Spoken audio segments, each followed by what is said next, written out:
Welcome to SEB Equities. Today in the studio we have Mr. Robert Rosenzweig, the CEO of DistIT Group. Welcome, Robert. Thank you. My first question to you is on the back of your Capital Markets Day, where you also launched new financial targets, which in short implies a fairly large growth of 8% over the coming 5 years to 2025. What are the main drivers behind this growth rate? The main driver of this growth will be the growth of our own brands. We estimate and assume that our external brands will remain in absolute terms. And we estimate that we will have a growth of about 400 million SEK in export sales in 2025. So the actual CAGR in the existing markets will be 5%, and mainly coming from external brands, from own brands. So, given these assumptions of generating 3.5 billion in sales in 2025, regarding private labels, how much of your group revenue will then be from your own brands by 2025, you think? We estimate that about half of the revenue will come from our own brands business. Now, in last year, you also launched a number of new product categories in supporting mega trends such as smart homes and gaming and home office, etc. Would you care to share some numbers and developments from these launches? And do you plan also perhaps to launch other categories in the future?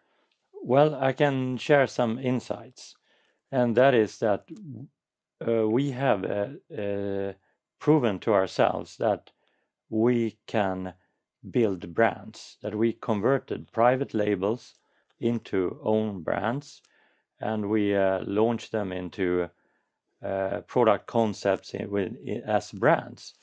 And they are progressing according to our plans. And they were launched into megatrends. And that is fine. And there are new megatrends coming. So we are evolving, and we will be launching extension of these brands into new megatrends, and we might create new brands into new mega trends. So, and this is what will build our own brand business. It is a hard work where we follow and build on the megatrends. Can I also ask you, your financial targets now to 2025 actually implies an 8% EBIT margin at least, which is the equivalent of 280 million in operating profits in 2025. How do you see that margin bridge develop? Where are the main drivers from current levels to about 8% in 5 years? To start with, if you see the growth in our own brand's share of sales, we have calculated that the export business will be a sharing of the gross margin with the distributors, because we will be using distributors in our export business according to our calculations. That's for one. So that the actual EBIT fall through of the gross margin, we estimate around 3% will come from own brands, from in the bridge from 4 to 8, and we estimate that about 2% will come from operational efficiency due to efficiency in the scale up of the business. So I realize that that is 2 and 3 makes 5, but there are always some error margins. I see. You also finally very recently refinanced your balance sheet. And my question is to you, Robert, how do you see the opportunities for adding M&A also to your strategy in the next coming 5 years to 2025? The new financial structure, which is now come into place, is on much better terms than the old structure we had, and suit us much better to our strategic agenda.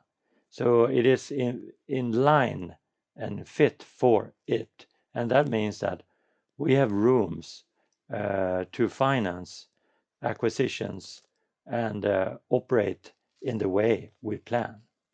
And what type of acquisition targets would you be looking for, finally? For us, there is a basic logic in acquiring European distributor who has access to the right channels, suitable channels for us. And we can bring our own brands into his or her market and drive growth. And that would bring a tremendous value, we believe. But it could also be product companies who have suitable and interesting offers to add on to our offerings. Very interesting. Thank you so much, Robert, for joining us here in the studio today. Thank you, Nicklas. And thank you for watching.